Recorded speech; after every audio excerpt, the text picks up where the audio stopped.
Kir itu upaya untuk pencegahan tadi ya, biar untuk keselamatan juga lah. Kir itu kan banyak hal bisa dilakukan di sana. Ada masalah pencahayaan, ya, kemudian suara dan sebagainya, termasuk juga sistem pengereman. Kir itu gratis. Nah, pikirannya dulu gratis mesti banyak. Ternyata setelah gratis ternyata ngikut tuh sedikit. Oh, Kir juga nggak apa-apa kok gratis ya gitu. Aparat penegak hukum harus betul-betul konsisten gitu di dalam menjalankannya. Kalau yang berjalan sekarang, yang tilang elektronik itu efektif Pak?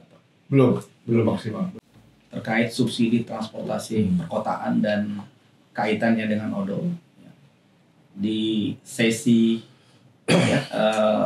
odol regulasi dan subsidinya, perspektif insinyur sipil, Badan Keguruan Sipil Persatuan Insinyur Indonesia. Nah, kita lanjut Pak sesi diskusinya. Jadi kita coba lebih rileks lah kaitannya dengan odol ini. Ya.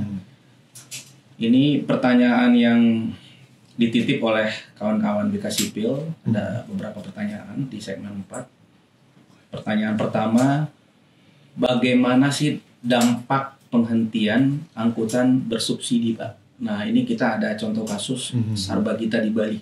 Terhadap lalu lintas dan kendaraan niaga. Silakan. Ya, sebenarnya angkutan umum bersubsidi itu istilahnya ada angkutan itu dua ya. Jadi angkutan umum penumpang dan barang. Nah, sekarang dua-duanya ada yang dapat subsidi. Angkutan penumpang bersubsidi, contohnya Jakarta lah, perkotaan itu dimanapun sudutnya subsidi dia. Ya, kemudian perkotaan lainnya memang perhubungan mengembangkan 2020 ya untuk di daerah-daerah perkotaan. Sudah berjalan ada 14 kota APBN, jadi memberikan stimulus lah, gitu ya.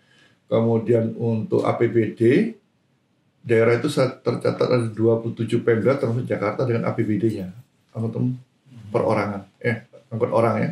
Nah, kemudian barang ini memang sejak tahun 2020 ya. Tahun 2021 itu pemerintah memberikan subsidi angkutan barang perintis namanya.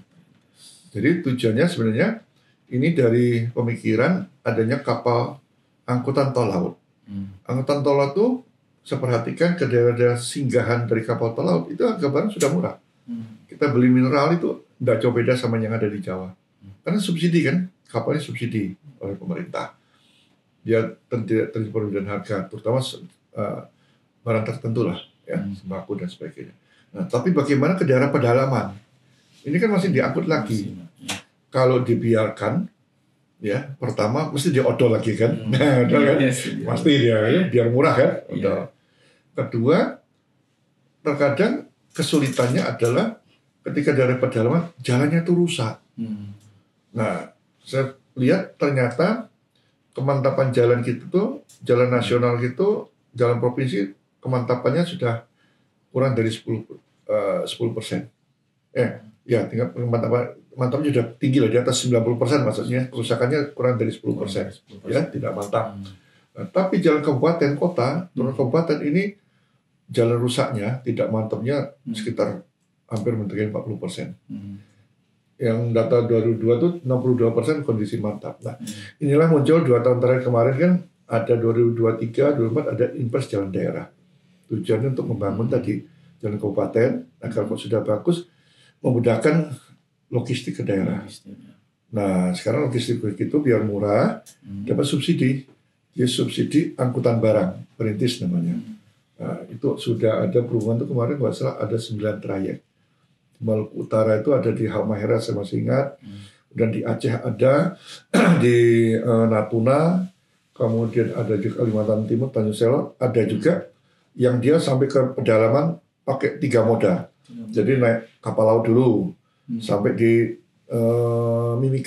Timika Kabupaten Mimika kan, habis itu diangkut darat ya ke bandara Moses di Timika kan, Moses ya, di langit.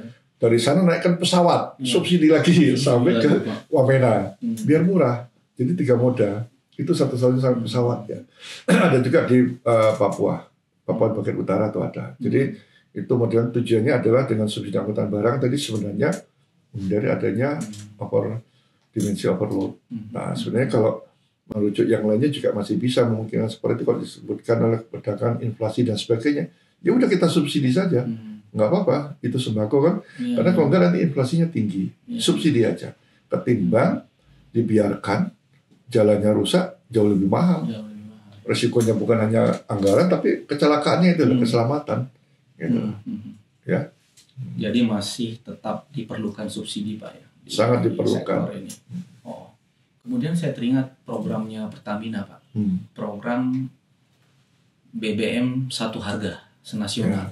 Nah, itu apakah diberikan subsidi juga terkait logistiknya tadi atau bagaimana? Ya, itu memang kalau BBM itu memang subsidi lah. Subsidi pasti, Pak ya. Karena kalau nggak gitu kan memang jadi mahal kan. Ya. Tapi menarik begini, saya melihat ini sedikit berbeda di Asmat. Asmat itu sebenarnya bisa sebagai percontohan. Di sana kan sulit BBM kan, karena sulit sejak 2007 ya. Itu di sana semuanya kendaraannya listrik. Jadi Jakarta di sana sudah ada listrik, sudah ada listrik. Ojek sana plat kuning ya, itu kan aneh satu-satunya kan. Jadi kalau kita kesulitan daerah-daerah yang BBM, saya pikir tiru Asmat aja, udah kendaraan listrik dikembangkan, sehingga katalah kebutuhannya harus mengirim 5 kali, cukup 1 kali. Umpamanya dalam 1 bulan kan sudah hemat, karena mereka gunakan listrik. Jadi dalam pedalaman dan sebagainya kita gunakan itu. Kita punya contoh loh. Sayangnya pejabat kita masih jarang ke Asmat gitu kan, karena sekarang nggak ada hotel bintang 4, bintang 5. Itu. Tapi sebenarnya kita punya contoh. Benchmarking nggak harus Jakarta kan. Daerah-daerah yang kearifan lokalnya bagus itu bisa ditularkan. Mengurangi tadi subsidi juga kan, bisa kita lakukan itu. Sisi lain ya, kita bicara sisi lainnya. Bisa. Ya, sebenarnya sangat visible Pak untuk dilakukan ya, karena PLN juga kan sudah sampai ke daerah-daerah ya. Mereka bisa menyiapkan charging infrastructure. Bisa ya. Kan nggak harus mobil, toh kayak sepeda listrik juga nggak apa-apa kok. Mereka kan lokal tuh nggak jauh-jauh pergerakannya. Enggak, roda 3 listrik bisa. Di Asmat nggak ada roda 4 sana, jarang, nggak boleh, dilarang. Soalnya nggak ada kendaraan dinas, nggak ada tuh. Karena memang kondisi jalannya paling dia lebar 4 meter kan. Paling dibolehkan setahu saya ketika saya ke sana, mobil untuk angkut proyek itu baru boleh, ya ada izinnya.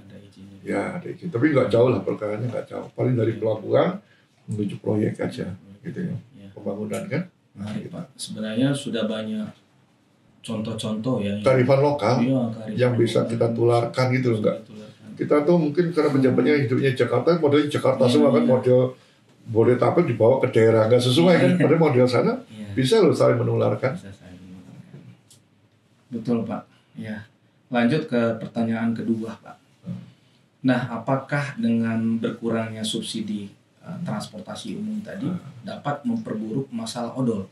Karena lebih banyak barang diangkut oleh kendaraan pribadi atau truk-truk kecil, Pak. Nah, ini jadi persoalan kemarin itu kan, subsidi itu, sekarang memang setelah Kementerian Keuangan memberikan batasan-batasan anggaran tiap kementerian, itu di Kementerian Perhubungan termasuk yang dipangkas. Karena kalau enggak, ya batasan yang dipotong itu nggak masuk ya. Nggak salah Perhubungan itu kemarin dipangkas sampai 17 M lah. Ya, otomatis sisanya untuk bayar pegawai dulu kan, lolos. Sisanya sedikit, padahal untuk subsidi itu di sektor transportasi ada 2 tipe. Ada tipe di Kementerian Keuangan, itu diberikan PSO untuk kereta api, kayak KRL ini, tipenya keuangan, sama PSO untuk di bawah PT PLNI. Jadi dia kapal-kapal PLNI, yang kapal kecil itu ya, itu dapat PSO, tipenya keuangan. Itu aman, tetapi 40% lagi, jadi totalitas 60% keuangan, yang 40% dipanya di Kementerian Perhubungan, yang kira-kira 4T lah itu, totalnya kan, itu untuk apa, darat itu untuk apa, bis perintis, angkutan barang perintis, kemudian angkutan penyeberangan kapal-kapal itu, kemudian juga kapal-kapal yang lain juga ada, termasuk juga pesawat udara, yang ke Papua itu kan, kalau kecil itu juga masuk di sana. Itu yang kemarin kepangkas itu. Tapi alhamdulillah kemarin diminta penjelasan lagi, dimintakan itu kembali lagi. Jadi sekarang bagaimana katakan boleh, cuman mungkin nunggu turunan suratnya. Nah, kembali kepada tadi, kalau seandainya itu tidak diberikan, boro-boro mau odol, barangnya juga nggak ada, mau ngangkut gimana kan? Iya, iya. Seandainya ada ya lebih berat lagi, Iya, itu bahaya iya, juga iya, gitu loh. bahaya. Makanya Iya. perlulah diadakan, bila perlu itu ditambah subsidi itu. Sebenarnya nggak besar nggak subsidi itu, pun dia sekali narik nggak setiap hari, nggak setiap hari. Dan itu sudah ditentukan komoditas-komoditas yang memang dibutuhkan untuk keseharian, terutama sembako. Nah, jadi nggak semuanya nggak Iya. tertentu aja. Tertentu aja Pak. Ya, ya. Jadi sebenarnya kalau pemerintah tetap memberikan subsidi itu nggak apa-apa juga Pak ya, justru sangat membantu perekonomian nasional lah dan mengurangi biaya logistik tadi seperti yang Bapak bilang. Iya. Kemudian ada aspek keselamatan Betul. tadi dan seterusnya. Jadi kan kita berpikir pengen pendidikannya maju, kesejahteraannya juga, kesehatannya bagus. Ya. Nah, kemiskinan kan harus berubah kan, jadi lebih baik bukan dipelihara gitu ya. Artinya harus dientaskan. Nah, Ya. daerah-daerah miskin kita Ya. itu akses transportasinya buruk, jalannya jelek, apalagi angkutan umumnya. Ya. Kita tuh kemarin di Perpres mengenai kawasan IKT ada 20 kabupaten se-Indonesia. Di luar itu juga masih banyak ya. Itu masih aksesnya buruk. Nah, itu diperbaiki infrastruktur dasarnya ya, jalannya bagus. Kemudian kalau sudah bagus, tadi untuk distribusi barang dan orangnya, ya tertentu subsidi. Dan subsidinya sebenarnya tidak besar kok. Daerah perintis itu, inilah perbandingannya. Angkutan perintis kita barang dan penumpang itu totalnya nggak sampai 20 miliar. Nggak sampai 200 miliar se-Indonesia. Sementara KRL itu, hanya Bodetabek itu, itu 1,6 T, Pak. Nah, itu kan, bayangin gitu kan. Kita ketimpangan se-Indonesia nggak segitu, itu harus ditambahkan. Bahkan KRL bisa dikurangi untuk menambah tadi subsidi itu daerah-daerah, apalagi itu daerah pertambangan, ya kan? Itu kan mereka menghasilkan mineral untuk negara loh. Tapi daerah itu nggak pernah maju itu. Inflasinya tinggi kayak Morowali, Halmahera, coba sama angkutannya, ya kan? Mungkin di Sulawesi juga ada, saya masih ingat tuh apa itu, yang naik ojek itu kan, ojek termahal di dunia itu 1,5 juta itu kan, jaringan jalannya buruk. Untung di daerah tujuannya itu ada bandara. Daerahnya makmur pun jaringan jalan tadi, gitu loh. Ya. Betul Pak. Jadi saya lihat ini mungkin belum holistik Pak, mungkin pendekatannya di dalam menyiapkan regulasinya. Masing-masing mikir sektor yang masing-masing gitu, belum holistik, belum terintegrasi. Padahal tadi Bapak bilang kalau infrastruktur jalannya diperbaiki di sektor-sektor pertambangan atau di kawasan pertambangan tadi, justru multiplier efeknya bisa lebih untuk masyarakat juga, untuk masyarakat lokal. Jadi mereka tuh hasil sumber daya yang diambil, dan mereka juga harus merasakan kesejahteraan itu. Bukan semuanya tarik ke Jawa semua kan, mereka nggak mendapatkan apa-apa. Kasihan itu kan, coba lihat Morowali. Masa di Morowali nggak ada bis listrik buat masyarakatnya, ya toh, truk listrik buat masyarakatnya untuk logistik kan. Nah, nikelnya kita ambil kan. Jadi di sisi yang satu kita bicara hilirisasi, tapi di angle yang berbeda kita sebenarnya belum sepenuhnya gitu mendukung program hilirisasi itu terkait penyiapan infrastruktur tadi seperti yang Pak Joko bilang. Solusinya apa sih yang bisa diterapkan untuk memperkuat jalan dan jembatan kita agar lebih tahan terhadap odol tadi? Ya, saya kira kita tetap dalam konsep sebagai orang sarjana teknik sipil, mulai adanya studi kelayakan, gitu kan. Kemudian ada perencanaan sampai dengan evaluasi, monitoring dan sebagainya. Di situ unsur keselamatan sudah mulai ada. Jadi keselamatan bukan di ujung ya, nanti bangun jalan tol, setelah jadi baru gimana aspek keselamatannya nggak. Mulai perencanaan itu sudah masuk, ya sudah masuk, sehingga nanti dalam uji layak jalan dan sebagainya itu selalu mengikuti sampai monitoringnya. Itu kalau kita bicara jaringan jalan, ya itu penting karena ini juga berkaitan nanti sama konstruksi jalan. Sejauh mana konstruksi jalan itu akan dibangun, sekuat apapun, tapi tentunya ini keselamatan harus masuk di sana. Ya, tadi saya katakan di awal, kalau jalan rusak itu ya bisa karena konstruksinya, bisa muatan lebih, bisa juga karena drainase. Nah, drainase itu penting. Ya kita sering lupa bangun jalan, drainase nggak dibangun. Ya, terkenang apalagi kan tidak semua jalan itu harus rigid pavement, ada yang fleksibel kan. Ya, ini pentingnya seperti itu. Nah, kalau kita bicara solusi, ini memang akhir ini keinginan Presiden juga ya agar masalah truk odol ini harus dituntaskan. Kami kemarin sudah diundang beberapa, ada 11 kelompok lah kemarin ya, untuk beri masukan. Ya, kami juga memberi masukan. Ya karena ini juga total mungkin ada sekitar 2 bulan lebih lah. Ini ada gelombang kedua, nanti harapannya ya kami mengusulkan ada satgas khusus lah. Ya, satgas yang bisa memberikan punya roadmap-nya.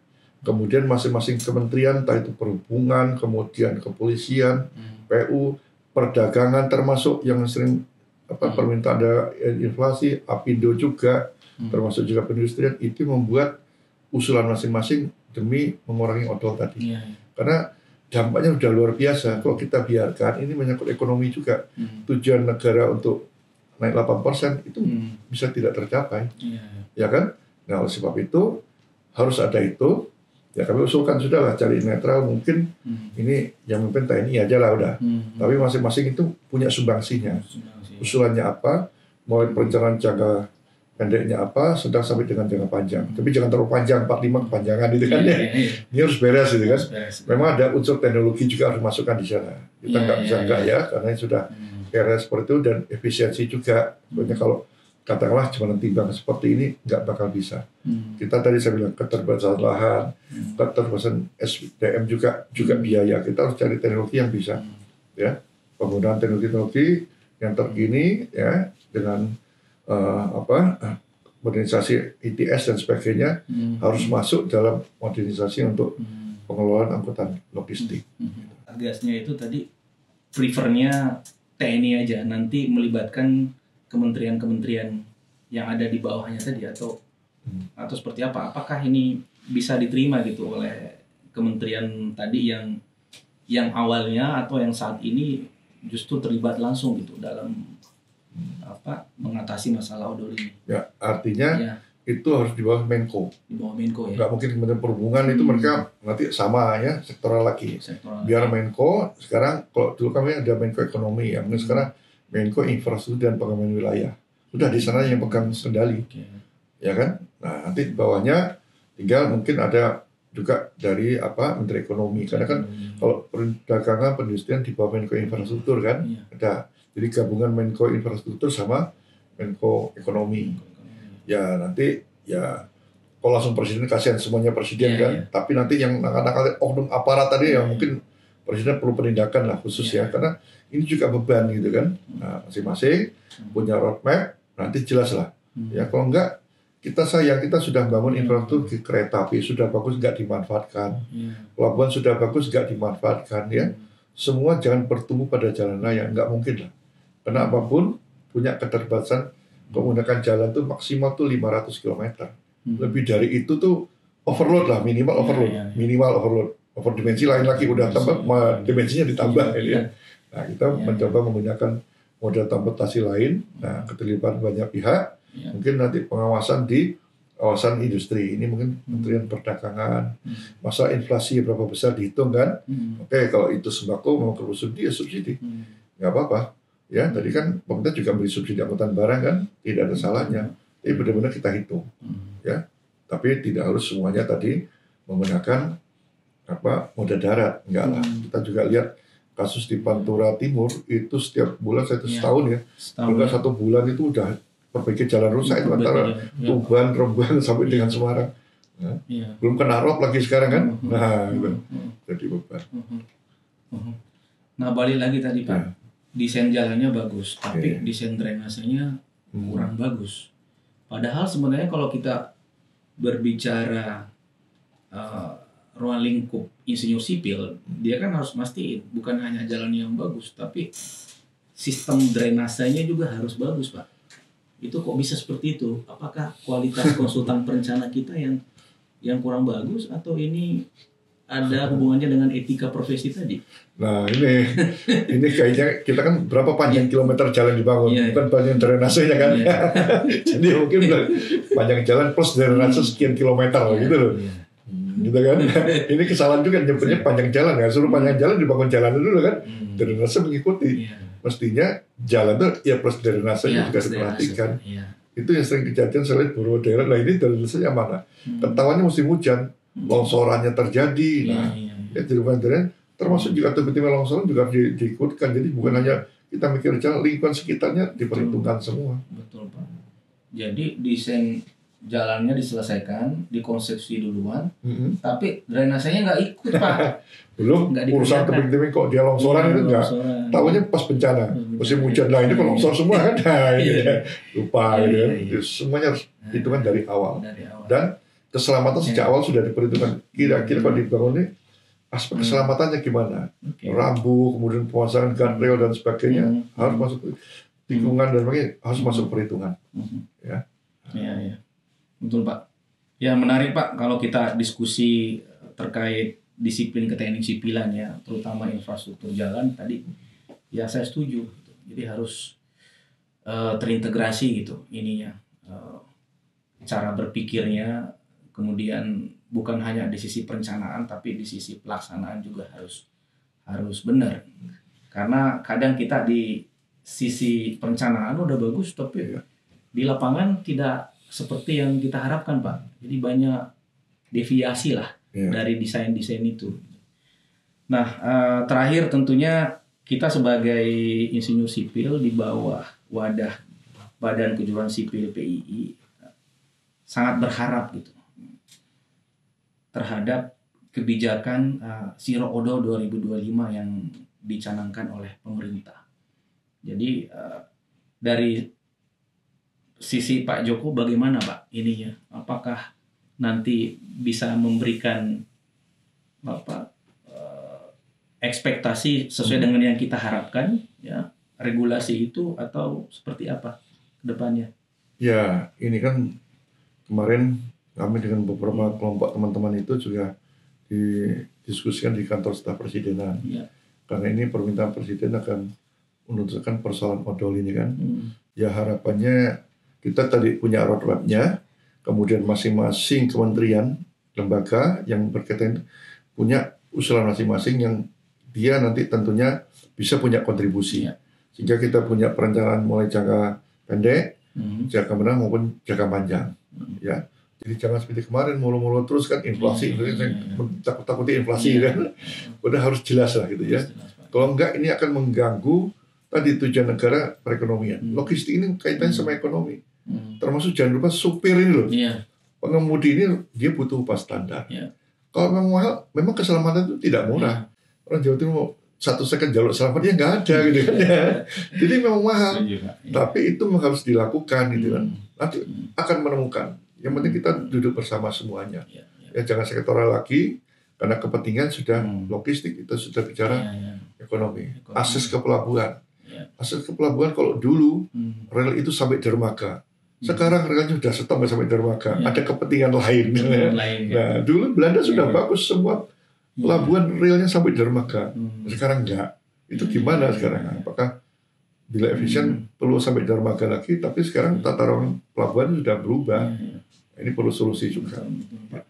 Betul Pak. Ya, harapannya insinyur sipil itu bisa menjadi bagian dari tadi tim perumus roadmap odol bisa masuk di sana. Jangka pendek, jangka menengah dan jangka panjang.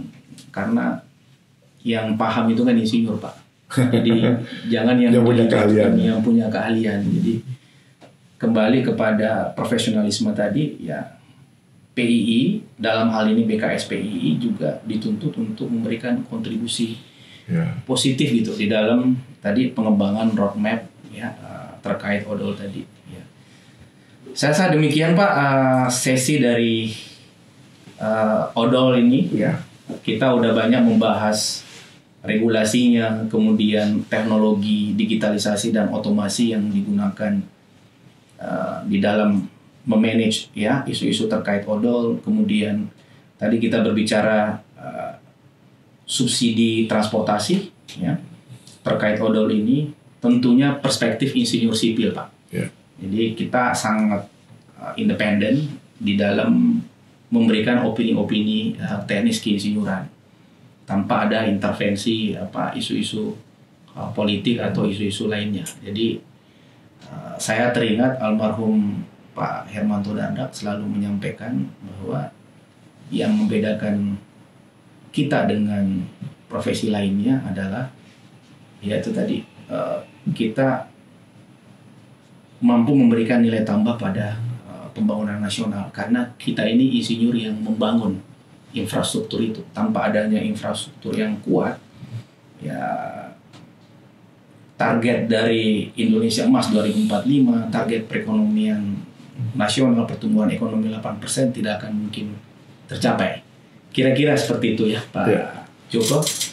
Ya, ada ini Pak, ada semacam kata penutup atau pesan-pesan yang ingin disampaikan kepada teman-teman insinyur sipil dan masyarakat umum yang menyaksikan podcast ini. Kita silakan. Ya, kepada teman-teman yang berprofesi sebagai insinyur teknik sipil, tentunya kita punya etika dalam satu perencanaan, ya.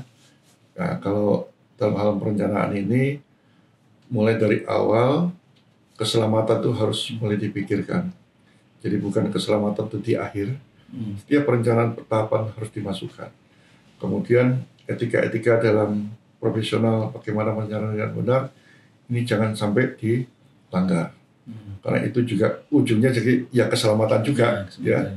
Sehingga ini harus menjadi pedoman bagi kita sebagai satu perencana. Termasuk juga dalam hal pengawasan. Kita harus profesional, ya. Jadi janganlah terlalu banyak berkompromi dalam hal pengawasan. Artinya pengawasan benar-benar ada kaidahnya, ada SOP-nya, ada SPM-nya yang harus dilaksanakan. Itu harus benar-benar di lapangan dilakukan. Sehingga pekerjaan yang didapat juga akan jauh lebih baik. Dan kualitasnya juga akan menuju yang diinginkan.